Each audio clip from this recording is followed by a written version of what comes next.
அன்பான குழந்தைகளே, அனைவருக்கும் வணக்கம். எல்லோரும் நல்லா இருக்கிறீங்களா? சாப்பிட்டீங்களா? எப்போதும் சிரித்த முகத்துடன் சந்தோஷமா இருக்கலாம், சரியா? ஆமா, உங்க வீடுகள்ல யார் யார் வீடுகள்ல பாட்டி இருக்காங்க? நீங்க இவ்வளவு பேர் இருக்கீங்கல்லவா? உங்கள யார் யார் வீட்டுல பாட்டி இருக்காங்க? ஓ, உங்க வீட்டுல இருக்காங்களா? சரி, உங்க வீட்லயும் இருக்காங்களா? சரி, நிறைய பேர் சொல்றீங்க எங்க வீட்டுல பாட்டி இருக்காங்கன்னு சொல்றீங்க. உங்க எல்லோருக்கும் பாட்டியை பிடிக்குமா? Very good. ஓ, உங்களை பாட்டி அன்பா பாத்துக்குவாங்க, அதனால பிடிக்கும்னு சொல்றீங்க. பின்ன கதை சொல்லி கொடுப்பாங்களா? Very good. கதை சொல்லி தருவாங்க இல்லையா? பாட்டி இருந்தா வீட்டுல கதை சொல்லி தருவாங்க, அதனாலயும் உங்களுக்கு பாட்டினா ரொம்ப பிடிக்கும்.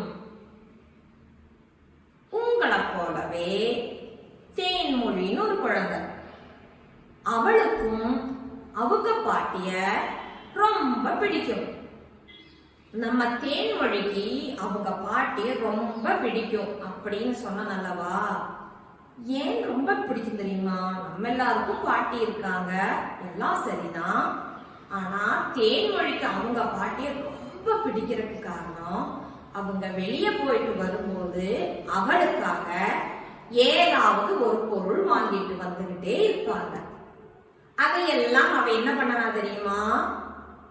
அவளுக்குன்னு உள்ள ஒரு இடத்துல பெட்டிக்குள்ள சேகரிச்சு வச்சுக்கிட்டே வந்தான். இன்னைக்கும் அது போலதான் அவங்க பாட்டி கொஞ்சம் பொருட்கள் வாங்கி கொண்டு வந்திருந்தாங்க. அவ என்ன பண்ணா தெரியுமா? நிறைய பொருட்கள் ஆனதுனால எல்லா பொருட்களையும் பிரிச்சு வைக்க ஆரம்பிச்சா. பிரித்து வைக்கும் போது என்ன பண்ணனா தெரியுமா? ஒவ்வொரு பொருளையும் எண்ணி எண்ணி பிரிச்சு வச்சு. அவ எப்படி எண்ணி பிரிச்சு வச்சிருக்கா அப்படிங்கிறத நாமளும் இப்ப பார்க்கலாமா? ஆனா ஒண்ணு, தேன்மொழி எண்ணும் போது நீங்களும் கூடவே எண்ணலாம், சரியா? எண்ணுவீங்களா? உங்களுக்கு 19 வரை எண்ண தெரியும் இல்லையா? அவ 19 வரை தான் எண்ணனாங்களா, இல்ல அதற்கும் கூடுதலான பொருட்கள் இருந்து அதையும் எண்ணனாளா? அப்படி ஒருவேளை எண்ணி இருந்தா அவ எப்படி எண்ணலாம்? இதையெல்லாம் நீங்க தெரிஞ்சுக்கணும் அல்லவா? தெரிஞ்சுக்குவோம், வாங்க பார்க்கலாம். தேன்மொழிக்காக அவங்க பாட்டி வாங்கி கொடுத்த பொருட்களை பார்த்தீங்களா? என்னென்னவெல்லாம் வாங்கி கொடுத்துருக்காங்க பார்த்தீங்களா? உங்க பாட்டியும் இப்படித்தான் எல்லா பொருட்களும் வாங்கி கொடுப்பாங்க இல்லையா? இங்க பாருங்க, இப்ப ஒவ்வொரு பொருட்களா பார்க்கலாம். இதைத்தான் நம்ம தேன்மொழி எடுத்து அடுக்கி வச்சிருக்கா. பலூனு, இங்க பாருங்க சிறிய சிறிய பந்துகள் போல இருக்குது, அதுவும் அவளுக்கு விளையாடுறதுக்கு தான். பிறகு கொஞ்சம் ஊசிகள் வாங்கி கொடுத்துருக்காங்க. பின்ன பாருங்க சிவப்பு கலர்ல டோக்கன் போல இருக்கு இல்லையா? ஆமா, டோக்கன். அடுத்தது பாருங்க நீல நிறத்தில் உள்ள டோக்கன்கள் இல்லையா?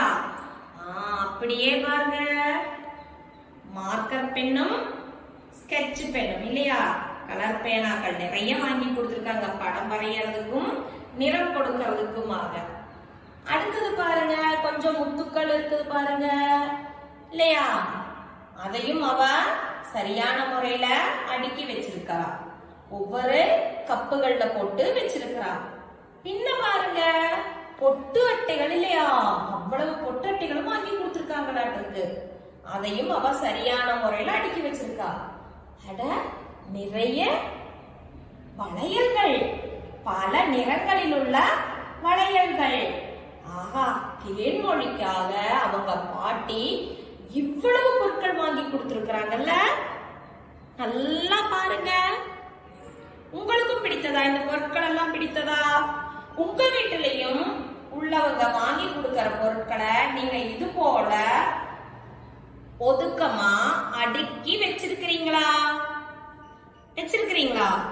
Very good. வச்சிருந்தா நல்ல குழந்தைங்க. வைக்காதவங்க இது போல இனிமேல் வச்சு பழகுங்க. இப்ப நானு பலூனை எண்ணறேன். நீங்களும் கூடவே சேர்ந்து எண்ணுங்க. தேன்மொழி எல்லாம் போட்டு வச்சிருக்கா இல்லையா? சரி, எண்ணுவோமா? 1 2 3 4 5 6 7 8 9 10. சரியா எண்ணிட்டீங்க இல்லையா? Very good. அடுத்தது பாருங்க, இங்க சின்ன பந்துகள் போல இருக்கு இல்லையா? அதுவும் அவங்க பாட்டி அவளுக்காக வாங்கி கொடுத்தது. இதையும் நாம எண்ணுவோமா? முதல்ல பச்சை நிற பந்துகள் எண்ணுவோம். அதன் பிறகு இந்த ஆரஞ்சு நிறத்தில் உள்ள பந்துகளை எண்ணுவோம். கேட்டீங்களா? 1 2 3 4 5 6 7 8 9 10 11 12 13 14 15 16 17 18 19. இது 19உடன் இந்த ஒன்றும் சேரும்போது உங்களுக்கு 19 வரதா என்ன தெரியும் சொல்றீங்க. சரி, இந்த ஒன்றும் இப்ப இருக்கு, அது சேர்ந்தா அது என்ன, எந்த எண்ணா இருக்கும்? 20. சரியா சொல்றீங்க. 19உடன் இந்த ஒன்று சேர்ந்த போது 20. அப்போ ஏற்கனவே நாம இந்த பச்சை பந்துகள் இருந்தல்லவா, இந்த சிறியதுகள், அதுல 10 இருந்தது. அந்த 10உடன் இந்த ஆரஞ்சு நிறத்தில் உள்ள பந்துகளும் சேரும் போது எத்தனை ஆயிற்று? 20. அப்ப இங்க பாருங்க, 10ம் 10ம் இப்ப எத்தனை இருக்கு? இதுல 20. இங்க 10 பலூன்கள், இப்ப இதுல 20. இப்ப அடுத்ததாக இந்த ஊசிகளை எண்ணலாமா? எண்ணலாம். 1 2 3 4 5 6 7 8 9 10. இதுல 10 ஊசிகள் இருக்கிறது. அடுத்தது மறுபடியும் பாருங்க,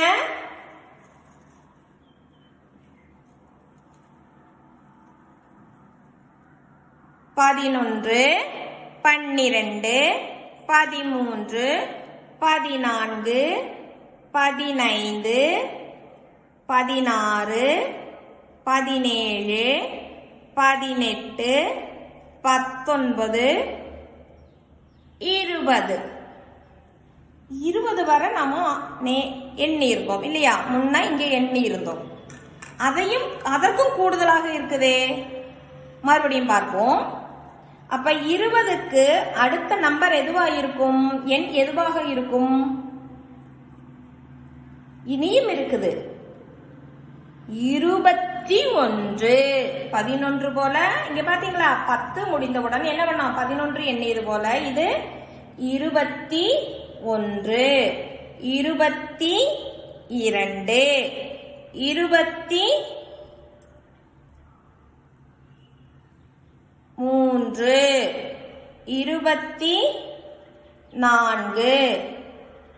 25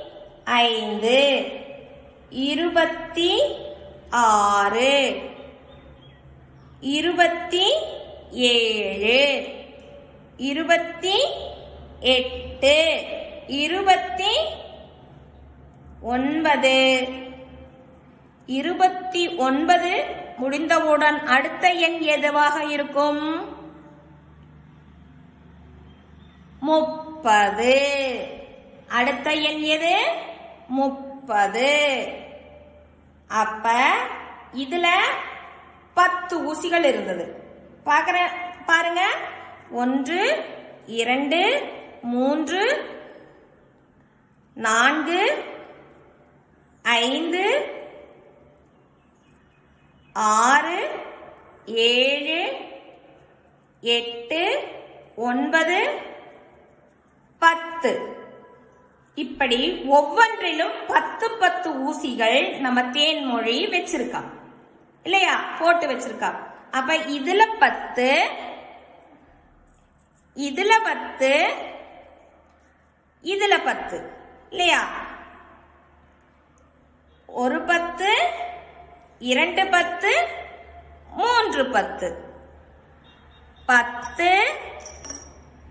10 10 சேர்ந்த போது 20 20 10 சேர்ந்த போது 30. அப்ப இதில் உள்ள மொத்த ஊசிகள் எவ்வளவு? 30. எத்தனை 10களாக இருக்கிறது? 10 ஒரு 10 இல்லையா? 2 10கள் சேர்ந்த போது 20 3 10கள் சேர்ந்த போது 30. மறுபடியும் பாருங்க 10 20 2 10கள் சேர்ந்த போது 20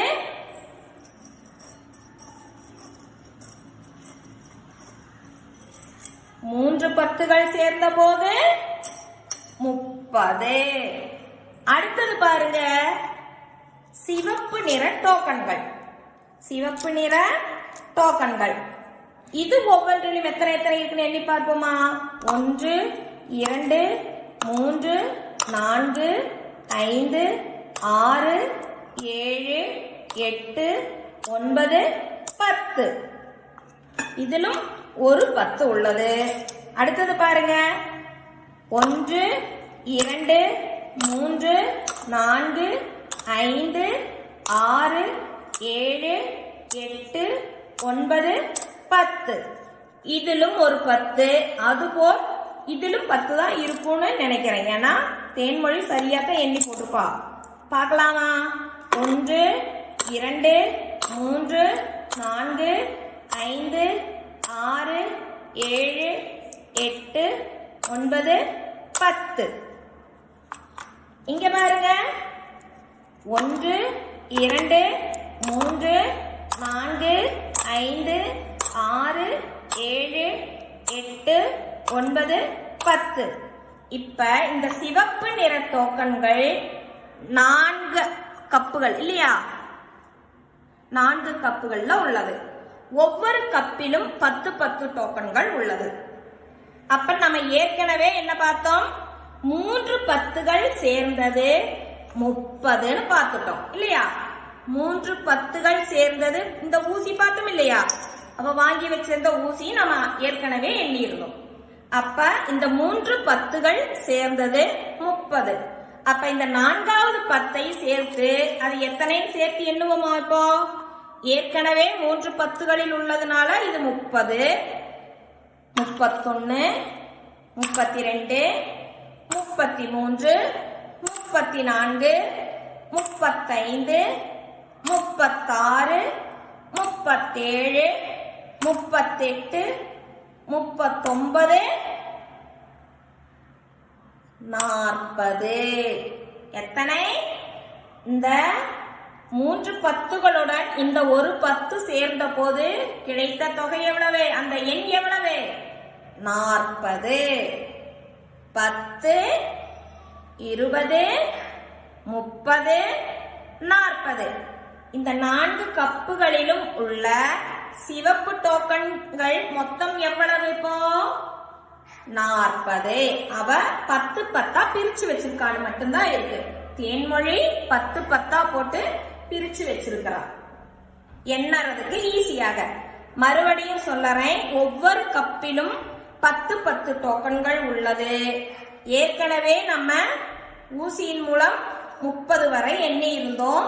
இப்ப அந்த 30உடன் இந்த 10ம் சேர்ந்த போது 40. சரியா? அடுத்தது பாருங்க, நீல நிற டோக்கன்கள். இதிலும் 10 10 தான் உள்ளது. இதிலும் 10 10 தான் உள்ளது.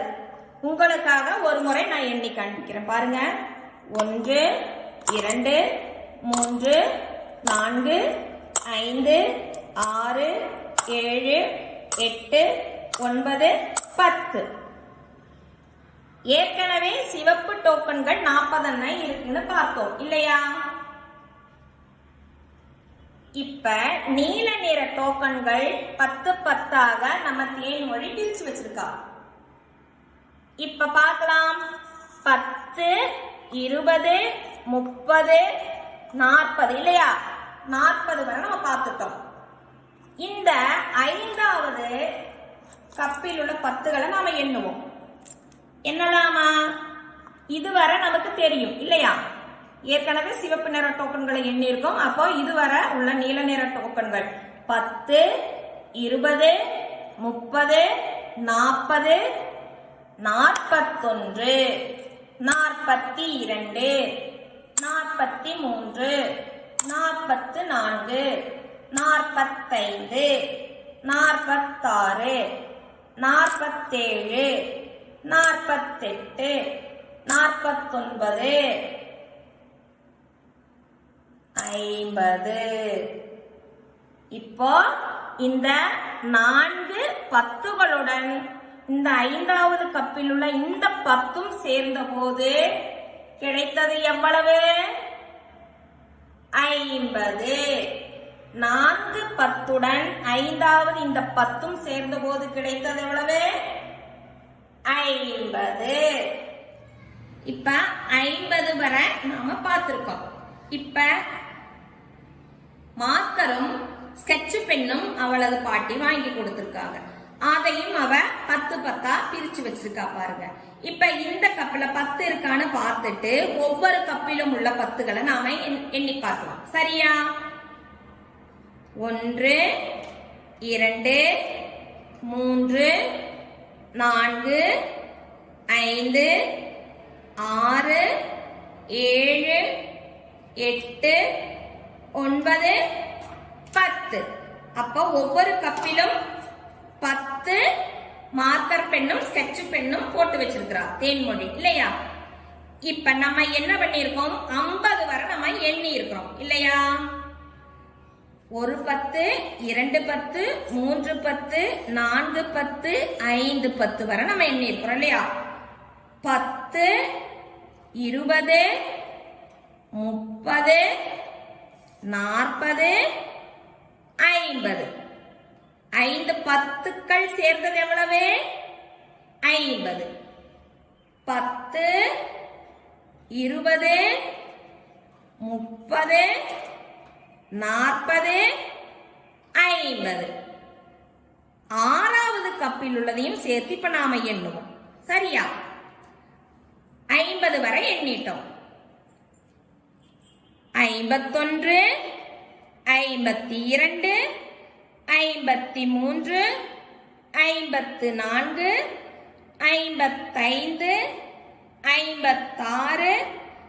56 57 58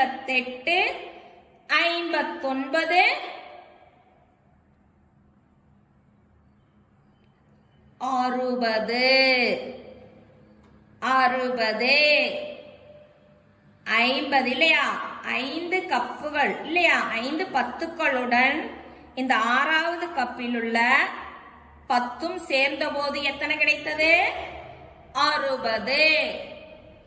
10 20 30 40 50 60.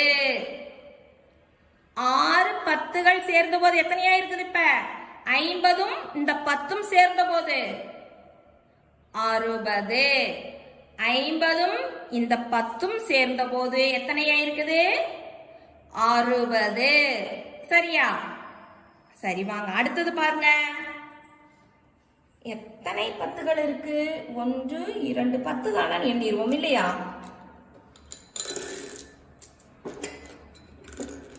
1 2 3 4 5 6 7 8 9 10.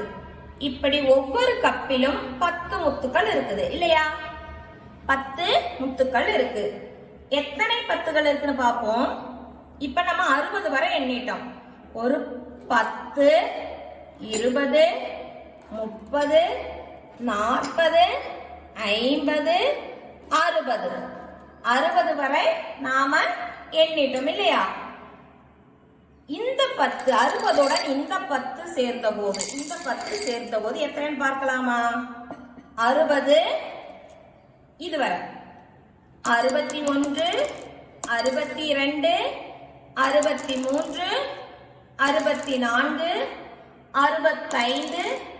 64 65 66 67 68 69 70. எத்தனை? 70. 60 இந்த 10 சேர்ந்த போது கிடைத்த எண் எவ்வளவு? 70. கவனிக்கிறீங்களா? தேன்மொழி எண்ணி வச்சிருந்தத டீச்சர் மறுபடியும் உங்களுக்காக எண்ணறேன். நீங்களும் என் கூட சேர்ந்துதான் எண்ணிட்டு இருக்கிறீங்க. உங்களுக்கு புதிதாக வரக்கூடிய எண்கள் வரும்போது டீச்சர் மீண்டும் ஒரு முறை கூறி கொடுக்கிறேன். கேட்டீங்களா? அப்ப அது நல்லா கவனிங்க. இப்ப இங்க எவ்வளவு இருக்கு? 70. இப்ப தேன்மொழி எடுத்து வைத்திருக்கிற இந்த பொட்டுக்களை என்னலாமா? இந்த ஒரு பொட்டு அட்டையில் எத்தனை இருக்குன்னு பாருங்க. 1 2 3 4 5 6 7 8 9 10. ஒரு அட்டையில 10 பொட்டுக்கள் இருக்குது. அப்ப இதுல எல்லா அட்டையிலும் 10 பொட்டுக்கள் வீதம் தான் இருக்குது. பாத்தீங்களா? தெரியுதா? என்னவீங்களா? இப்ப எத்தனை பொட்டு அட்டைகள் இருக்குன்னு பார்ப்போமா?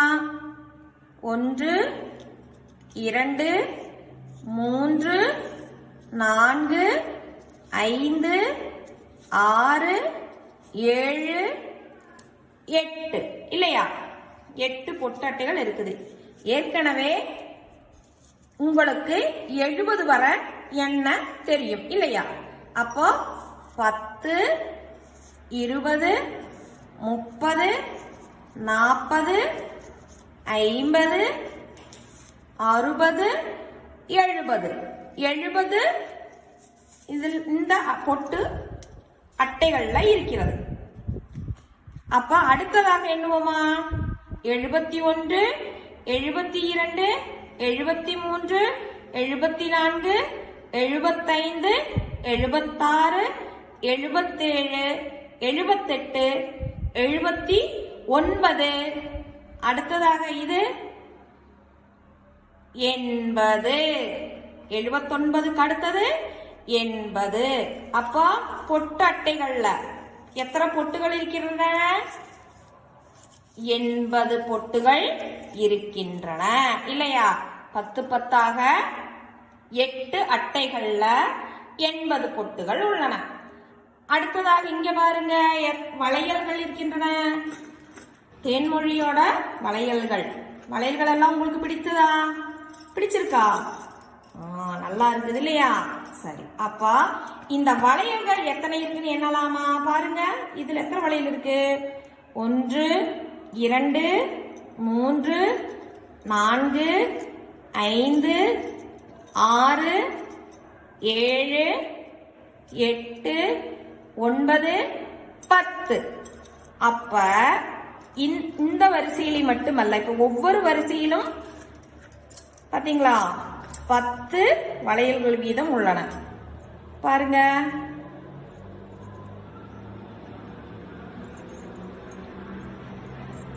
பாத்தீங்களா?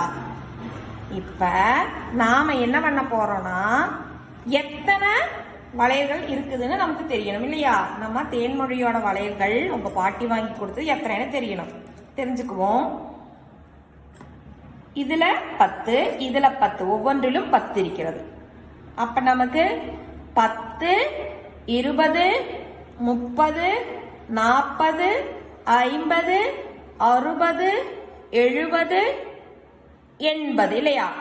பொட்டாட்டிகள் 8ல 80 வரை நம்ம எண்ணி இருக்கிறோம். அடுத்ததாக இங்க இருக்குது இல்லையா? இந்த வளையல்களையும் எண்ணி பார்ப்போம். 80 வரை நம்ம எண்ணிட்டோம். 81, 82, 83, 84, 85, 86, 87, 88, 89, 90. அப்ப 80உடன் இந்த 10ம் சேர்ந்த போது எத்தனை ஆகிறது? 90 வளையல்கள். மறுபடியும் பார்க்கலாம். 10, 20, 30, 40, 50, 60, 70, 80, 90. சொல்லுங்க, ஒரு தடவை கூட சொல்லுங்க. 90. அப்ப நம்ம தேன்மொழியினுடைய வளையல்கள் எத்தனை வளையல்கள் இருக்கிறது? 10 10ஆக அடுக்கி வச்சிருக்கிறா. 90 வளையல்கள் இருக்கிறது இல்லையா? எத்தனை வரிசை இது? இந்த 10, இதுல ஒரு 10, இதுல ஒரு 10, இதுல ஒரு 10 இல்லையா? ஒரு வரிசை, 2 வரிசை, 3 வரிசை, 4 வரிசை, 5 வரிசை, 6 வரிசை, 7, 8, 9. 9 இப்படி வரிசைகளாக அடுக்கி வச்சிருந்தப்போ 10 10ஆக அடுக்கி வைத்திருந்த போது 90 வளையல்கள் அதுல இருக்குது இல்லையா? இப்ப உங்களுக்கு 90 வரை ஓரளவுக்கு என்ன தெரியும். டீச்சர் கூடவே எண்ணிட்டு வந்தீங்கல்லவா? நம்ம தேன்மொழியும் எண்ணி வச்சிருந்தோம். சரியா குழந்தைகளே? இத்தனை பொருட்களும் நம்ம தேன்மொழி சேகரித்து அவங்க பாட்டி வாங்கி கொடுத்தது எல்லாம் சேகரித்து வைத்திருந்தா. அப்ப நீங்களும் உங்க வீடுகள்ல உங்க வீட்டுல இருக்கிறவங்க வாங்கி கொடுக்கிற பொருட்களை இது போல அடுக்கி ஒவ்வொரு பொருட்களாக பிரித்து எண்ணி பாருங்க. எண்ணி பார்த்தீங்கன்னா உங்களுக்கு எவ்வளவு பொருட்கள் உங்களிடம் இருக்குது அப்படிங்கிறது உங்களுக்கு இப்ப தெரியும். அன்னைக்கும் அவ பள்ளிக்கூடம் விட்டு ஓடி வந்து பாட்டியோட மடியில உட்கார்ந்துகிட்டு இன்னைக்கும் ஒரு கதை சொல்லி கொடு பாட்டி அப்படின்னு கேட்டா. பாட்டியும் கதை சொல்ல தொடங்கினாங்க. உங்களுக்கும் கதை பிடிக்கும் தானே? தேன்மொழி கேட்ட கதைய நாமளும் கேட்கலாமா? கேட்போம். மருதமலை காட்டுல சிங்கம் ஒண்ணு வாழ்ந்து வந்தது. என்ன காடு? மருதமலை காடு. அங்க யார் வாழ்ந்துட்டு இருந்தாங்கன்னு சொன்னேன்? சிங்கம். காட்டு ராஜா சிங்கம் தானே வாழ்ந்து வந்துட்டு இருந்தது. அந்த காட்டு ராஜா சிங்கத்துக்கு ஒரு கெட்ட பழக்கம் இருந்தது. என்ன பண்ண தெரியுமா? அது இருந்த இடத்திலேயே தன்னோட குகைக்கு அந்த காட்டுல வசித்து வந்த விலங்குகள் எல்லாமே ஒவ்வொரு நாளும் ஒவ்வொரு விலங்குகள் இரையாகணும்னு ஆணையிட்டது, கட்டளை பிறப்பித்தது. புரிந்ததா? அது அதோட குகையில இருந்துக்குமா. அந்த காட்டுல வாழ்ற மற்ற விலங்குகள் இருக்கல்லவா, அந்த விலங்குகள் இந்த சிங்கத்துக்கிட்ட வந்து தன்னை தானே இரையாக்கி கொடுக்கணுமாமா. பாவம் இல்லையா மற்ற விலங்குகள் எல்லாம். இருந்தாலும் என்ன பண்ணறது? காட்டுக்கே ராஜாவாச்சே, சொன்னதை கேட்டுத்தானே ஆகணும்.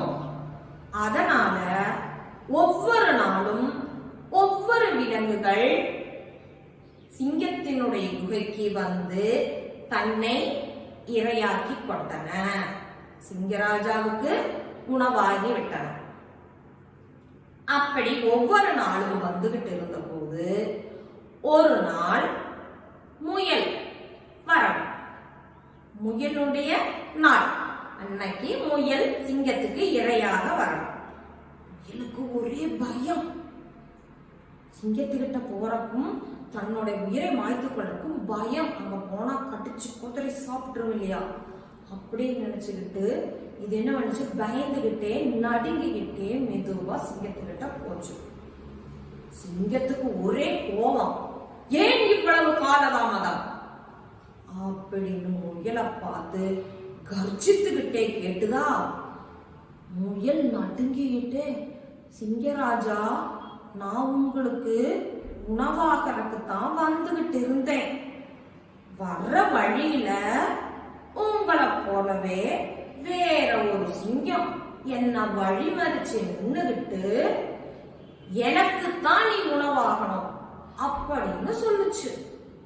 நானு இல்ல, நான் எங்க ராஜா கிட்ட தான் போவேன்னு சொல்லி அந்த சிங்கத்துக்கிட்ட இருந்து தப்பித்து உங்ககிட்ட வந்தேன். அதனாலதான் காலதாமதம் அப்படின்னு சொல்லுச்சு. இத கேட்ட சிங்கராஜாவுக்கு ஒரே கோபம். இன்னொரு சிங்கமா, அதுவும் இந்த காட்டுக்குள்ளையா, எங்க காண்பி, நான் வர்றேன் அந்த இடத்துக்கு அப்படின்னு கேக்குது. முயலும் என்ன சொல்லுது, வாங்க நான் கூட்டிட்டு போறேன், நானு என்ன பயமுறுத்தின அந்த சிங்கத்துக்கிட்ட உங்களை கூட்டிட்டு போறேன்னு சொல்லி நம்ம சிங்கராஜாவ கிணற்றங்கரைக்கு கூட்டிட்டு போகுது. எங்க கூட்டிட்டு போகுது? கிணற்றங்கரைக்கு. எதுக்காக கூட்டிட்டு போகுது? இத போலவே இனி ஒரு சிங்கம் அங்க இருக்குதுன்னு சொல்லி காண்பிச்சு கொடுக்கறதுக்காக இல்லையா?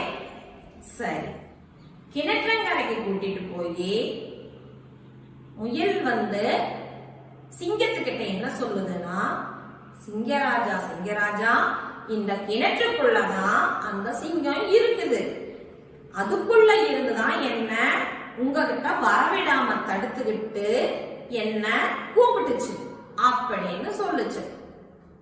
இந்த சிங்கத்துக்கும் கோபம் வந்துட்டு, இங்க அந்த சிங்கத்தை நான் பாக்குறேன் அப்படின்னு சொல்லி கிணற்றுக்குள்ள எட்டி பார்த்தது.